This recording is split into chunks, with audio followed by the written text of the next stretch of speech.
Elizabeth Walker stood at attention in the center of Fort Bragg's parade ground, her blonde hair pulled back in a tight regulation bun as she struggled to maintain proper rifle positioning during the 82nd Airborne Division's formal inspection.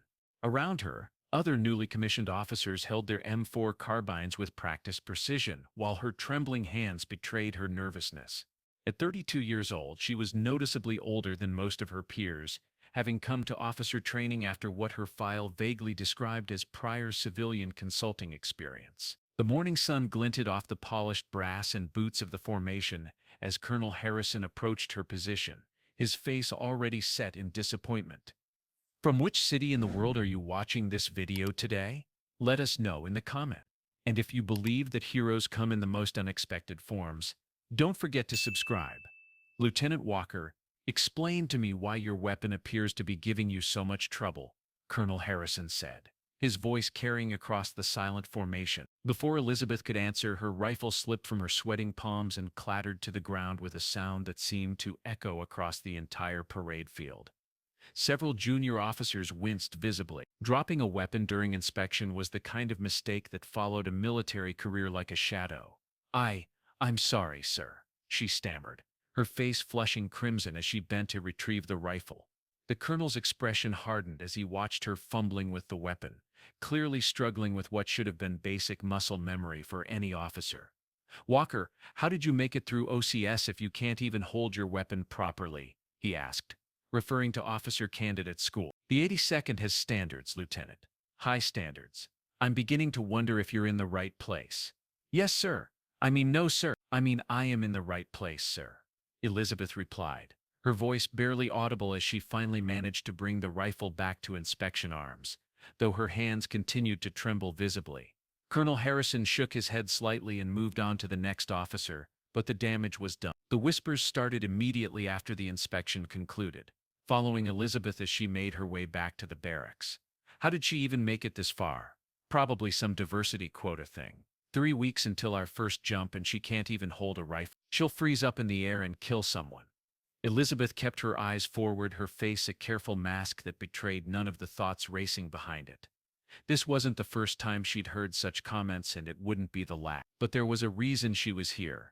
A reason that had nothing to do with quotas or politics and everything to do with a promise she'd made 5 years ago in a blood-soaked valley half a world away. At 6:15 a.m. the next morning, Elizabeth was the first one at the division's physical training field, running sprints alone in the pre-dawn darkness. Captain James Riley, the company commander, arrived shortly after, surprised to find her already there, her t-shirt soaked with sweat. Lieutenant Walker, he called out as she finished another sprint. You're here early. Elizabeth came to attention, trying to control her breathing. Yes, sir. Wanted to get some extra work in. Riley studied her for a moment. At 32, she was a decade older than most new lieutenants, and her file had raised questions when it crossed his desk. A civilian contractor with no prior military experience, suddenly applying for OCS at an age when most officers were considering their major's promotion board. It didn't add up, but her paperwork had come through with high-level approvals that suggested questions weren't welcome. Yesterday's inspection, Riley said finally. Colonel Harrison has concerns. Understandable, sir. It won't happen again. See that it does. The 82nd doesn't carry passengers, Lieutenant, especially not in leadership positions. Understood, sir. Riley nodded and walked away, leaving Elizabeth alone again with her thoughts in the growing light of dawn. She resumed her sprints, pushing harder with each one, driving herself forward with a determination that seemed at odds with the nervous, fumbling officer from yesterday's inspection. By 7:30 a.m., the rest of the company had arrived for PT, and Elizabeth took her place in formation, showing no signs of having already completed her own grueling workout. The day's schedule was punishing: 5-mile run, followed by combat fitness training, weapons maintenance, and finally jump preparation exercises. The 82nd Airborne prided itself on being ready to deploy anywhere in the world within 18 hours, and that level of readiness came at a physical cost. During the run, Elizabeth stayed in the middle of the pack, never pushing to the front but never falling behind. In the combat fitness training, she performed adequately, but not exceptionally. It was a pattern the other officers had noticed. She seemed to deliberately maintain a profile of precise mediocrity, never drawing attention for excellence or failure. Walker's strange, Lieutenant Peterson commented to Lieutenant Garcia as they cleaned their weapons later that afternoon. It's like she's trying not to stand out. Maybe she knows she doesn't belong here, Garcia replied with a shrug. Did you see her drop her rifle yesterday? My drill sergeant would have had me doing push-ups until my arms fell off for that kind of mistake. Elizabeth sat alone at the far end of the table, methodically disassembling and cleaning her M4 with practiced movements that seemed at odds with her fumbling performance during inspection. If she heard the comments, she gave no indication. The following week brought the company's first training jump, a straightforward daylight operation from 1,200 feet. As the C-30 rumbled through clear Carolina skies, Elizabeth sat rigid in her seat, eyes closed, lips moving slightly as though in prayer. The jump master's commands echoed through the aircraft, and when the green light flashed, she moved to the door with the others, her face a mask of concentration. She's going to freeze, Peterson whispered to Garcia as they watched her approach the door. $10, says she hesitates. But Elizabeth didn't hesitate. When her turn came, she stepped into the doorway and launched herself into the sky with a textbook exit that suggested far more experience than her record indicated. Her canopy deployed perfectly, and she guided it to a landing that, while not graceful, was effective and safe. Looks like I owe you $10, Peterson said, surprised. Maybe there's more to Walker than we thought. The next 3 weeks followed a similar pattern.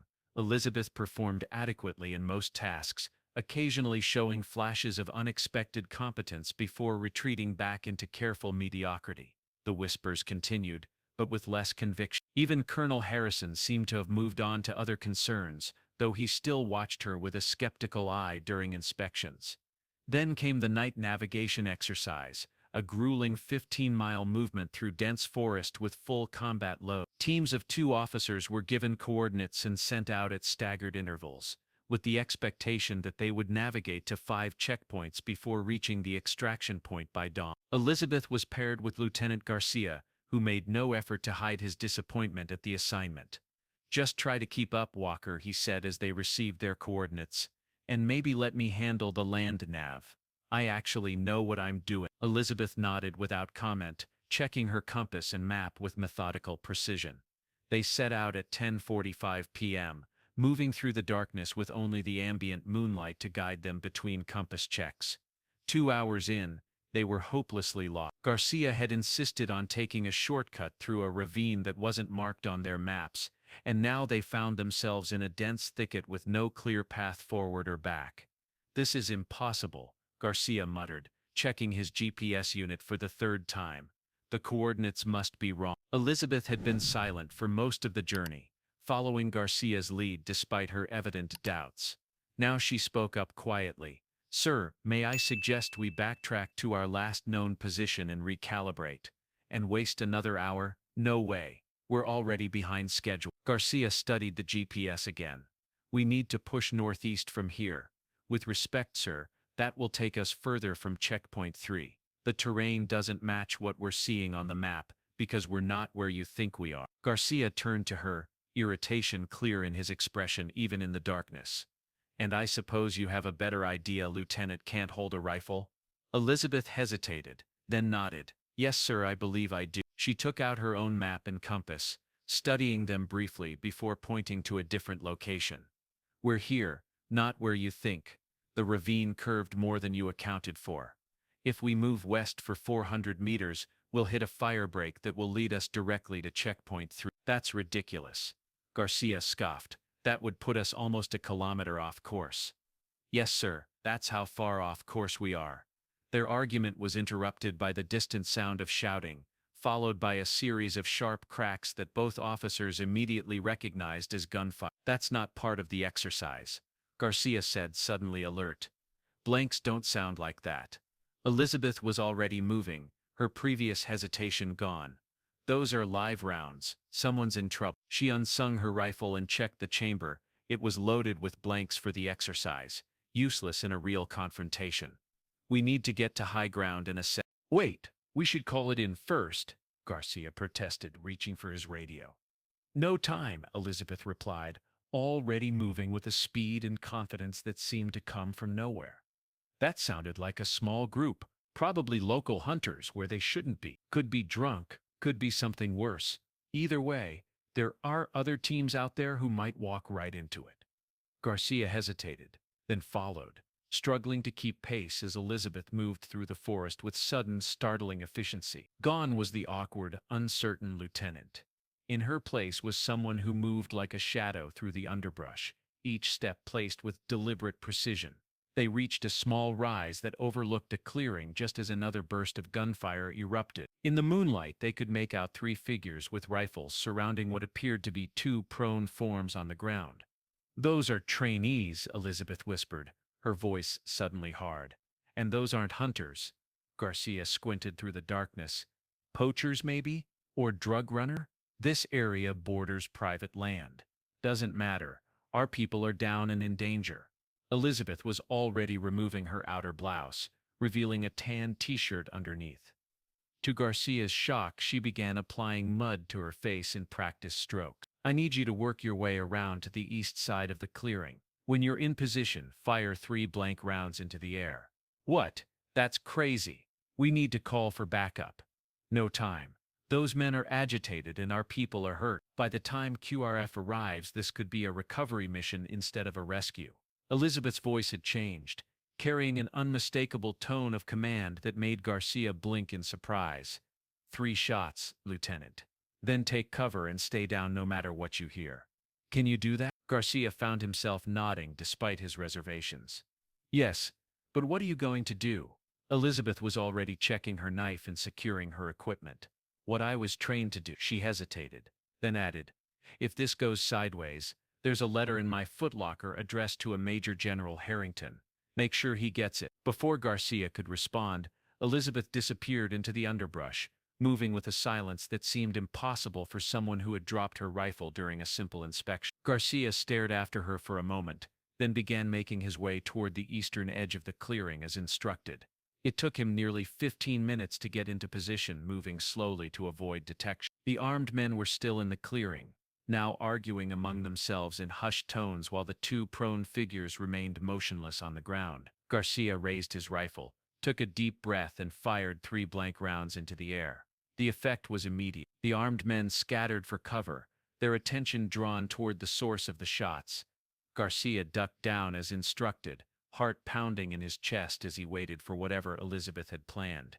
He didn't have to wait long. There was a sudden cry from the far side of the clearing, followed by the sound of a brief struggle. One of the armed men went down silently. The others began shouting to each other, swinging their weapons wildly as they tried to locate the threat. A second man dropped without a sound. The third fired blindly into the trees, his panicked shots going wide. Then he too went silent, dropping to the ground with a muffled thud. The entire confrontation had lasted less than 2 minutes. "Clear," Elizabeth's voice called from the darkness. "Garcia, it's safe. I need help with the wounded." Garcia emerged cautiously from his position, rifle at the ready despite knowing it held only blanks. What he saw in the clearing made him stop short in disbelief. All 3 armed men were on the ground, subdued and zip-tied with their own equipment. Elizabeth was kneeling beside the 2 prone figures, other trainees from their company, checking their vital signs with practiced efficiency. Her movements were precise and confident, nothing like the uncertain lieutenant he had come to know over the past week. "This one's got a gunshot wound to the leg," she reported clinically. "Missed the artery, but he's lost blood. The other is just unconscious, blow to the head. Radio for immediate medevac. Authentication code, Sierra Tango 6902. Garcia fumbled with his radio, still trying to process what he had just witnessed. Where did you learn to do that?" he asked as he called in the emergency. Elizabeth didn't look up from the wounded trainee. "That's classified, Lieutenant." When the medevac helicopter arrived 20 minutes later, it brought more than just medical personnel. Major General David Harrington stepped out after the medics, his presence causing an immediate stir among the soldiers securing the scene. He walked directly to where Elizabeth stood at attention, her face still streaked with mud, her uniform disheveled from the confrontation. "Lieutenant Walker," he said, his voice carrying a weight of familiarity that made Garcia look between them in confusion. "General," Elizabeth replied stiffly.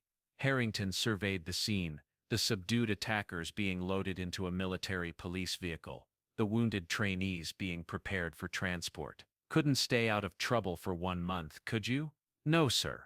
Apparently not. The general sighed, then reached into his pocket and pulled out what looked like a badge or credential of some kind. Your cover's blown anyway. Might as well make it official. He handed the item to Elizabeth, who accepted it with visible reluctance. Garcia edged closer, trying to see what had been handed over.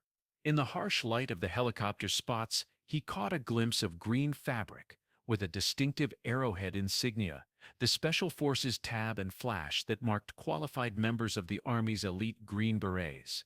Sir, Garcia questioned, unable to contain his confusion. Lieutenant Walker is Special Forces? Was Elizabeth corrected quietly, pinning the badge to her uniform with practiced movements. 3 tours in Afghanistan with 5th Special Forces Group, Operational Detachment Alpha 5. Israel Harrington nodded. Captain Elizabeth Walker was one of our most effective team leaders until an IED incident 2 years ago. After recovery, she volunteered for this unusual assignment. I don't understand, Garcia said, looking between them. Why would a Green Beret pretend to be an incompetent lieutenant? Because someone has been targeting Special Forces candidates during training, Elizabeth explained, her voice now carrying the confidence and authority she had hidden for weeks. 3 deaths in the past year, all made to look like training accidents. We needed someone on the inside who could spot the pattern without alerting the perpetrators. And tonight? Garcia asked. Tonight wasn't part of the plan, General Harrington answered grimly. But it confirms our suspicions. These men were targeting specific trainees, ones who had been shortlisted for Special Forces assessment. As the implications sank in, Garcia looked at Elizabeth with new eyes. The woman who had dropped her rifle during inspection, who had seemed so out of place among the airborne infantry, suddenly made perfect sense. The careful mediocrity, the flashes of competence quickly hidden, the age discrepancy, it all pointed to someone playing a role. The trembling hands, he asked. Was that an act too? Elizabeth's expression tightened slightly. Not entirely. The IED that took out my team left me with nerve damage. On bad days the tremors are real, but I've learned to work around them. She flexed her hands demonstratively. They don't affect performance when it matters. By morning the story had spread throughout the company. The lieutenant they had mocked and dismissed had single-handedly neutralized 3 armed hostiles and saved 2 fellow soldiers. The Special Forces badge, now prominently displayed on her uniform, told the rest of the story. Colonel Harrison found her in the company area later that day, supervising as the troops prepared for their next training evolution. Captain Walker, he said, emphasizing her real rank. I believe I owe you an apology. Elizabeth shook her head.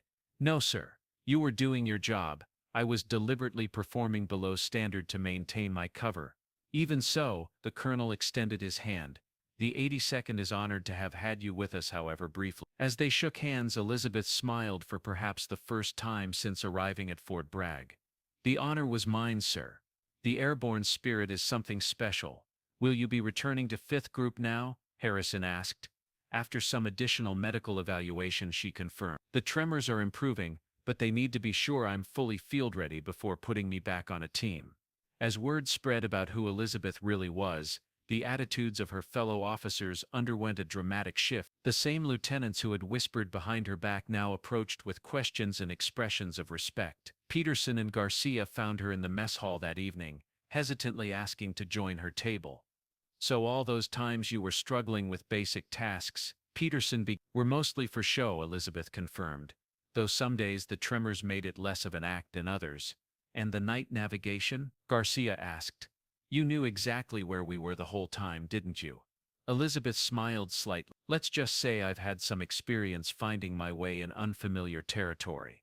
As the conversation continued, the full extent of Elizabeth's background gradually emerged. 3 tours in Afghanistan with Special Forces, dozens of high-risk missions, a Silver Star for valor during an operation that remained classified, the IED attack that had killed 2 members of her team and left her with nerve damage that threatened to end her career. Why come back at all?